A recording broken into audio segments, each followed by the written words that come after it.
Hai, selamat malam sahabat RTV. Tahu nggak nih, 5 kendaraan terpopuler yang pernah dipakai sama presiden dan menteri kita? Mulai dari era Bung Karno sampai Prabowo. Mulai dari pabrikan Amerika, Jepang, sampai Indonesia pun ada loh. Kita mulai dari yang kelima. Ini dia, sedan pabrikan Amerika ini menjadi pilihan Presiden pertama RI, Soekarno. Pertama kali diluncurkan tahun 1958, mobil satu ini menjadi yang termahal dan terlaris di negeri Paman Sam hanya dalam kurun waktu 7 tahun sejak dipasarkan. Artinya, Presiden Soekarno nggak salah pilih buat ngejadiin mobil retro ini sebagai kendaraan operasional pejabat kala itu. Keempat, di era Presiden Soeharto, kendaraan operasional Kabinet Pembangunan menggunakan sedan mewah buatan Swedia. Ada beberapa tipe yang dipakai seiring berjalannya pengembangan dari pihak produsen. Bahkan di tanah air, kendaraan tersebut terus diperbaharui di masa pemerintahan Presiden Habibie, Gus Dur, hingga Megawati. Ketiga, nah di masa Presiden Susilo Bambang Yudhoyono, mobil pabrikan Jepang nih yang dipilih. Tapi kapasitas mesinnya nggak main-main sahabat, 3000 cc. Wih, udah pasti mewah dong. Udah gitu mesinnya 6V, tipe mesin yang paling canggih dan bisa diandelin saat itu. Terus transmisinya otomatis dengan 6 kecepatan, sehingga sangat bertenaga tapi tetap efisien dan nyaman buat para pembantu presiden. Kedua, Presiden Joko Widodo juga masih mempertahankan sedan produksi negeri Sakura sebagai kendaraan dinas para menteri. Tapi pada periode kedua kepemimpinannya beralih ke model hybrid yang lebih ramah lingkungan. Dengan kapasitas mesin 2500 cc, mobil rendah emisi ini memiliki efisiensi bahan bakar tinggi dan mampu menghasilkan 223 tenaga kuda. Dan yang pertama, yang lagi hangat juga nih sahabat, Presiden Prabowo Subianto mewajibkan semua Menteri Kabinet Merah Putih menggunakan mobil produksi lokal, yakni Maung Pindad. Bahkan PT Pindad sendiri mengaku siap menyediakan kendaraan operasional untuk semua menterinya Prabowo. Wah, kalau jadi bakalan ada 50 lebih mobil Maung keluar masuk istana presiden nih. Wih, ngeri.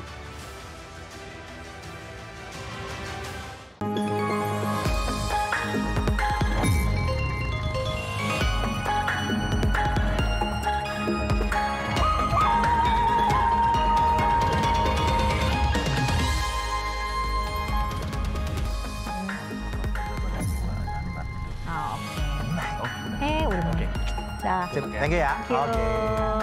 Halo, sahabat RTV. Hai. Wah, yang kangen sama kita ya harus segera merapat nih. Ayo. Karena Lensa Indonesia Malam kembali hadir perdana hari ini. Betul, hari ini adalah episode perdana dari Lensa Indonesia Malam yang kalau kemarin sudah sempat menghilang, kembali hadir lagi malam. Pastinya formatnya beda dong. Beda dong. Terlihat kan ini udah bentukannya beda. Ada mic.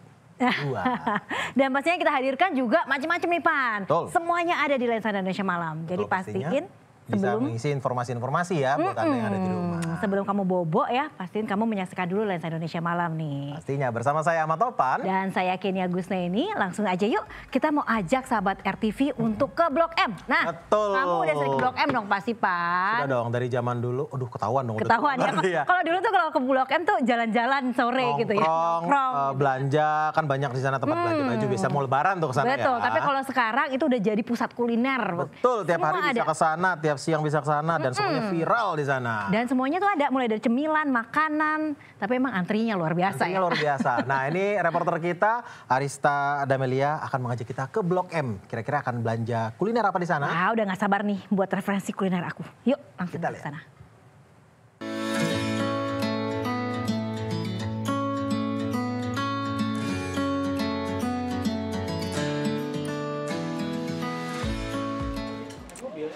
Sahabat RTV, siapa nih yang hobinya kulineran?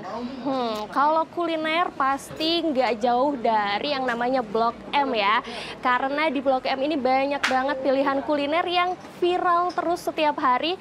Nah, salah satunya ini ada satu kedai yang katanya itu dia memadukan masakan Jepang dan juga Indonesia. Kira-kira seperti apa menunya? Yuk kita lihat bareng.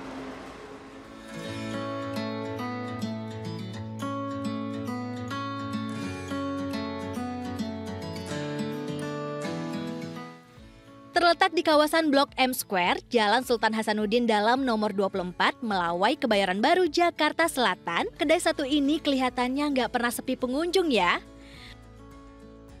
Bahkan di akhir pekan atau libur panjang yang mau makan di tempat sampai waiting list loh sahabat.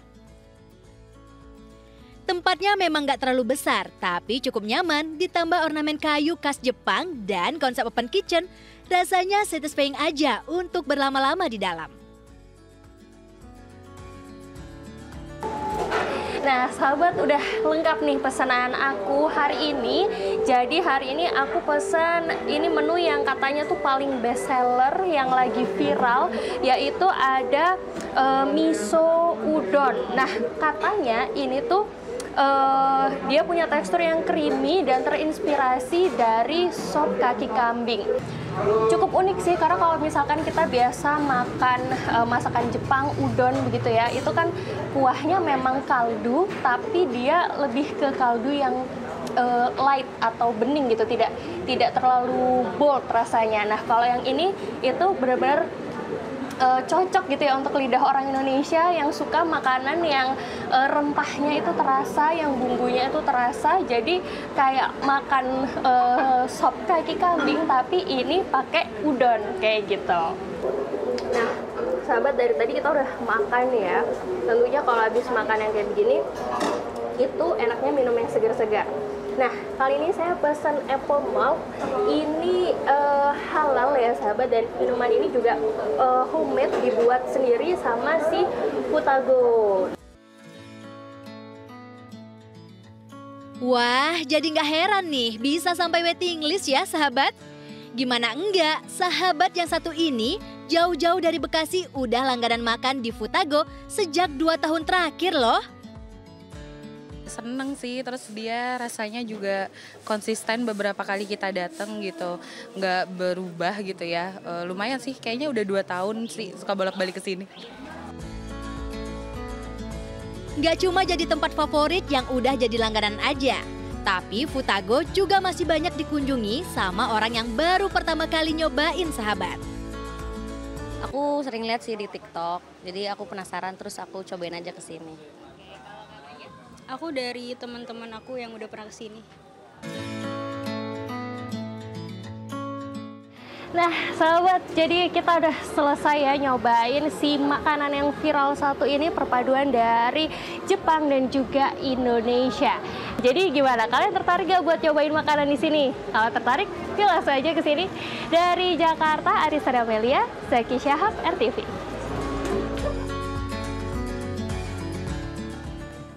Tuh, cus deh besok langsung ke Blok M ya cari makan ya. Kita hunting-hunting tentang makanan, tadi kan makanan Jepang ya, menarik ya, bisa buat makan siang ya. Betul. Nah, tapi ngomongin soal makanan nih Pan, kamu udah tahu belum ada salah satu rumah makan Padang di Cirebon, Jawa Barat yang dirazia. Oh iya, ini viral banget karena katanya ada 2 orang yang tiba-tiba datang terus membuat kayak istilahnya nyegel gitu loh, dicabutin semua stiker. Tapi kenapa ya dirazia? Bingung deh. Katanya itu yang jualan bukan orang Padang.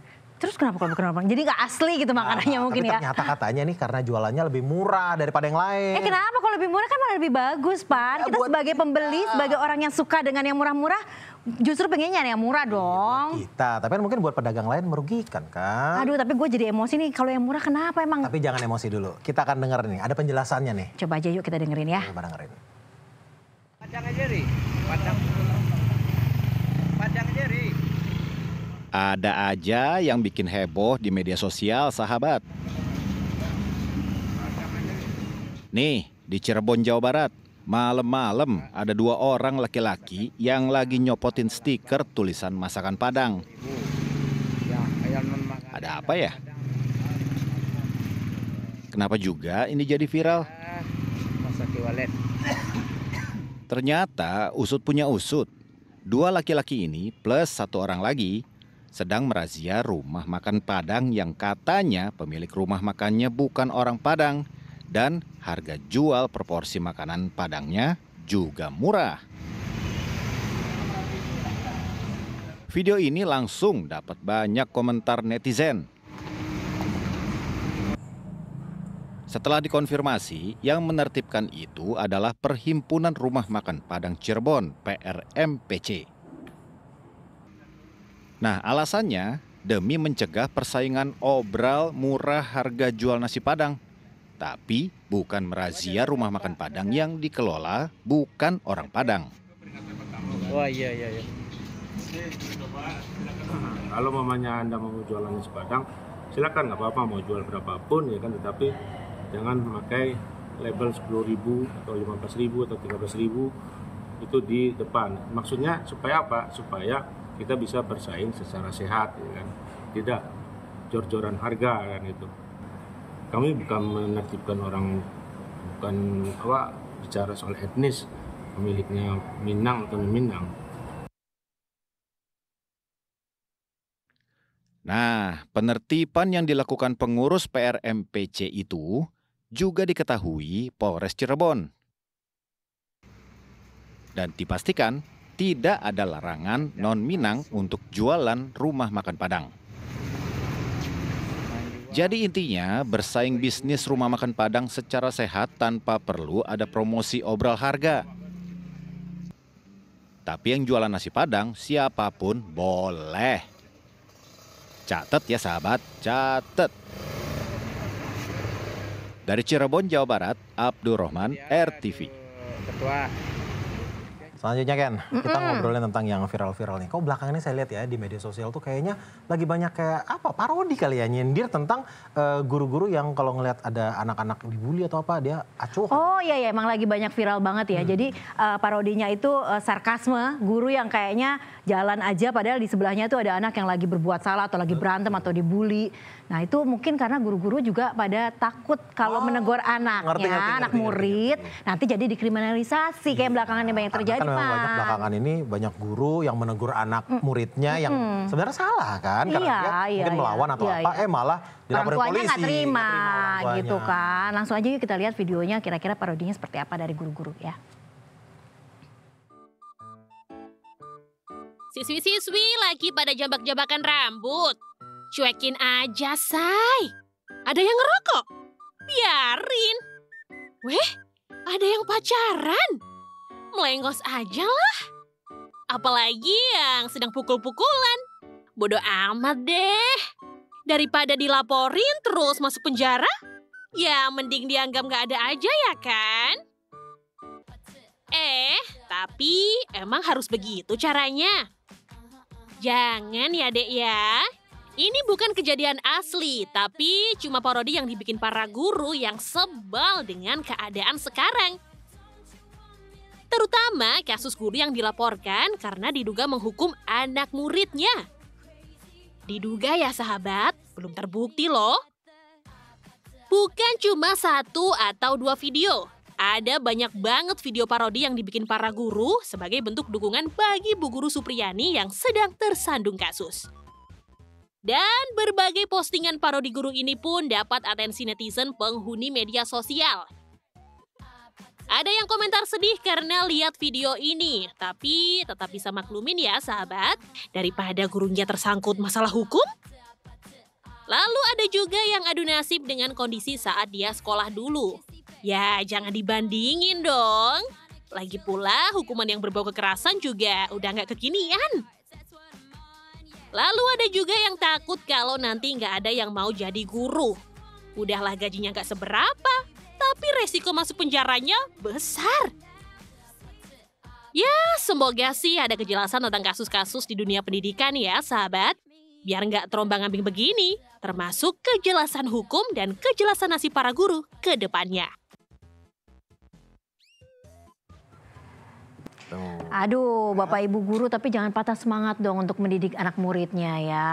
Dan ini memang kan namanya juga anak kan masih belum mengerti apa-apa. Mungkin kalau ada kesalahan atau tidak sopan atau apa, tetap harus dididik, jangan didiamkan. Tapi satu hal yang pasti, orang tuanya juga harus legowo kalau memang anaknya diberi pelajaran sama gurunya. Ditegur juga di rumah ya, jangan cuma di sekolah. Betul. Nah, sahabat RTV, ini di Lensa Indonesia Malam kita juga ada yang namanya berita pilihan. Nah, ini apa yang sedang heboh dibahas sepanjang hari ini ya. Betul. Kira-kira apa aja 3 berita pilihan kita? Yuk Mari kita lihat. Berita pilihan. Yang pertama ini dari Morowali soal tungku peleburan logam di kawasan industri yang meledak. Nah, kemudian yang kedua nih dari Medan, ada dugaan malpraktik yang membuat tangan seorang anak membusuk usai dioperasi. Aduh, ngilu ya dengernya ya Pan ya.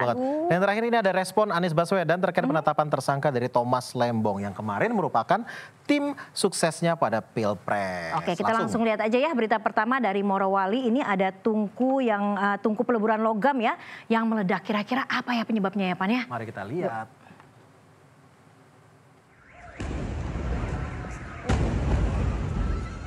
Dalam video amatir yang direkam saat kejadian, terlihat karyawan yang tengah bekerja berhamburan menyelamatkan diri saat tungku smelter atau peleburan logam milik PT ZTEN di kawasan industri Indonesia Morowali Industrial Park, Morowali, Sulawesi Tengah, meledak Rabu pagi. Dari video juga terdengar beberapa kali ledakan beruntun hingga kepulan asap tebal membubung tinggi dari lokasi ledakan. Kepulan asap dan getaran akibat ledakan ini juga terasa hingga jarak yang cukup jauh. Meskipun insiden ini sempat memicu kepanikan, namun belum ada laporan korban jiwa dalam insiden ini. Berdasarkan keterangan, insiden ini terkait operasional tungku peleburan di PT ZTEN saat proses tapping. Ada cairan slag atau ampas peleburan nikel bersuhu sangat tinggi yang keluar jalur pembuangan dan terkena percikan air. Hal inilah yang menyebabkan letupan dan kepulan asap tebal. Situasi berhasil dikendalikan dalam waktu 5 menit sehingga operasional perusahaan tetap berjalan. Penyelidikan masih berlangsung untuk memastikan penyebab insiden. Dari Morowali, Sulawesi Tengah, Rahmat Dhani, RTV. Waduh, itu dia tadi informasi pilihan yang pertama. Selanjutnya yang kedua kita ada informasi berita pilihan dari Medan. Ini salah satu rumah sakit di Medan, Ken. Ini dilaporkan polisi atas dugaan malpraktik saat mengoperasi tangan seorang bocah yang katanya ini sampai membusuk. Aduh, ngilu banget ya dengernya ya. Dan ini memang keluarga korban tuh mendesak polisi untuk segera menetapkan tersangka karena kasusnya bukan baru-baru ini aja, Pak. Lah, terus? Kasusnya ini udah mandek ya, lebih dari setahun yang lalu. Aduh, gimana bisa sih? Yuk.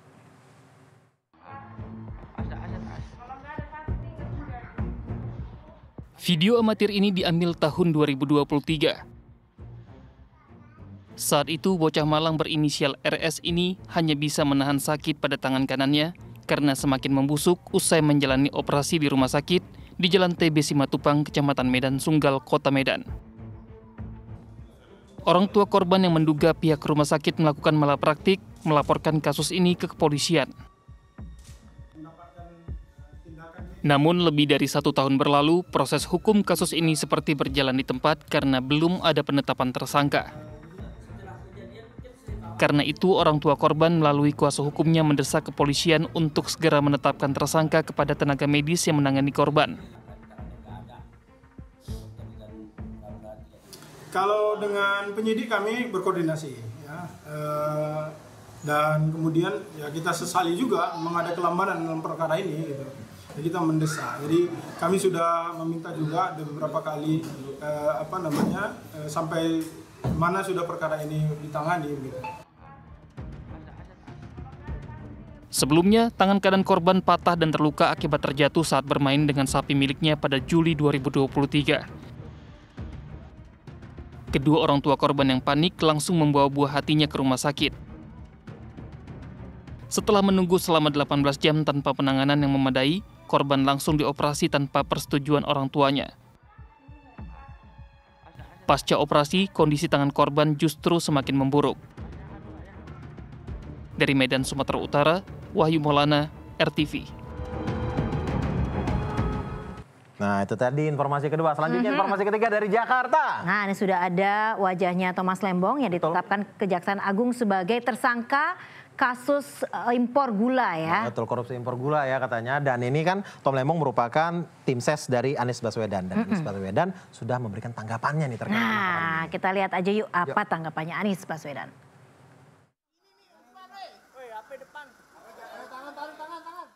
Mantan Menteri Perdagangan Thomas Trikasih Lembong keluar dari kantor Kejaksaan Agung menggunakan rompi tahanan alias ditangkap.